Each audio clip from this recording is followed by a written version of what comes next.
सिख धर्म के संस्थापक गुरु नानक देव जी के जन्म तिथि के बारे में इतिहासकारों की अलग अलग मत है, लेकिन कई विद्वानों इनका जन्म 29 नवंबर 1469 में कार्तिक पूर्णिमा वाले दिन मानते हैं और इसी दिन पूरे देश में गुरु नानक जयंती भी मनाई जाती है। गुरु नानक के जन्म दिवस को प्रकाश पर्व के रूप में भी मनाया जाता है। आपको बता दें कि गुरु नानक देव जी रावी नदी के किनारे स्थित गांव तटबंदी में जन्मे थे, जो कि आज पाकिस्तान लाहौर में स्थित है।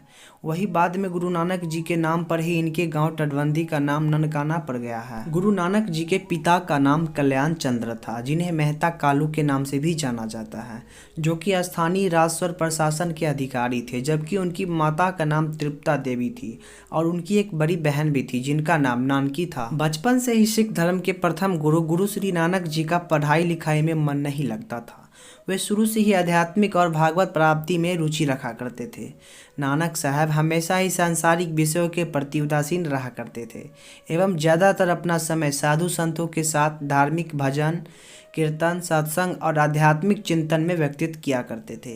इसके साथ ही वे हमेशा ईश्वर, प्रकृति और जीवों के संबंध में बातें किया करते थे। वही जब उनके पिता यह सब देखा तो उन्हें जानवर चढ़ाने की जिम्मेदारी सौंप दी ताकि वे अपने पारिवारिक जिम्मेदारियों को समझ सके। लेकिन इसके बाद भी गुरु नानक देव जी अपने आत्मचिंतन में डूबे रहे।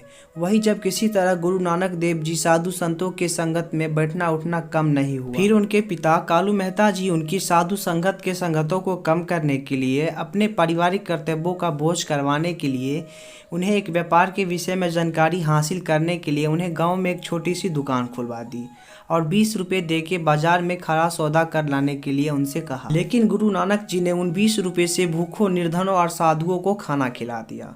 फिर घर जब वापस आए तो उनके पिताजी ने उस सौदे के विषय में पूछा। गुरु नानक जी ने जवाब देते हुए कहा कि उन पैसों का उन्होंने सच्चा सौदा यानी व्यापार किया। वही जिस जगह पर गुरु नानक जी ने उन गरीबों और भूखों को खाना खिलाया था, वह जगह आज भी सच्चा सौदा के नाम से जाना जाता है। वहाँ पे एक गुरुद्वारा भी बनाया गया है। इसके बाद उनके माता पिता ने उनके गृहस्थ जीवन में मन लगाने के लिए उनकी शादी कर दी। दुनिया को सच्चाई के मार्ग पर चलने की सीख देने वाले गुरु नानक जी का 16 साल की उम्र में शादी के बंधन में बंध गए। उनका विवाह गुरुदासपुर जिले के पास लखौकी गांव में के निवासी मूलराज की बेटी सुलक्ष्मी के साथ संपन्न हुआ। शादी के बाद दोनों को श्री चंद्र और लक्ष्मी नाम के 2 सुंदर बालक भी हुए।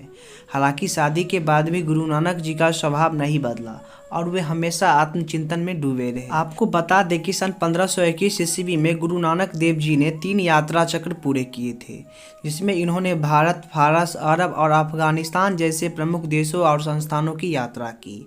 आपको बता दें कि इन यात्राओं को पंजाबी में उदासिया कहा जाता है। सिख धर्म की संस्थापना करने वाले श्री गुरु नानक देव जी ने अपनी महान शिक्षाओं तथा उपदेशों से पूरी दुनिया में काफ़ी ख्याति बटोर ली थी। वे लोगों के बीच काफ़ी लोकप्रिय भी हो गए थे कि आदर्श गुरु के तौर पे पहचाने जाने लगे थे। उनकी प्रसिद्धि अब दूर दूर तक फैल गई थी। गुरु नानक जी ने एक करतारपुर नाम के शहर बसाया था, जो कि अब पाकिस्तान में अवस्थित है। यहीं पे उन्होंने सन 1539 ईस्वी में अपना प्राण को त्याग दिए थे। उनकी मृत्यु के बाद गुरु नानक जी के परम भक्त एवं प्रिय शिष्य अंगद देव जी को उनका उत्तराधिकारी बनाया गया। हाँ तो मेरे प्रिय साथियों, आज के इस वीडियो में बस यहीं तक। आई होप हमारी वीडियो आपको काफ़ी अच्छी लगी हो। आज के इस वीडियो में हम श्री गुरु नानक देव जी के बारे में काफ़ी ज़्यादा जानकारी उपलब्ध किए हैं। अगर आपको हमारी इस जानकारी में कुछ कमी दिखाई पड़ती है तो प्लीज़ हमें कमेंट में बतलाइएगा। तो कल मिलते हैं हम आपसे एक नई जानकारी के साथ, तब तक के लिए बाय। हाँ, अगर आपने अभी तक हमारे चैनल को सब्सक्राइब नहीं किया है तो प्लीज़ कर लीजिएगा, ताकि जब भी कोई नई वीडियो को अपलोड करें तो आपको पता चलते रहे। तो कल मिलते हैं हम आपसे एक नई जानकारी के साथ, तब तक के लिए बाय।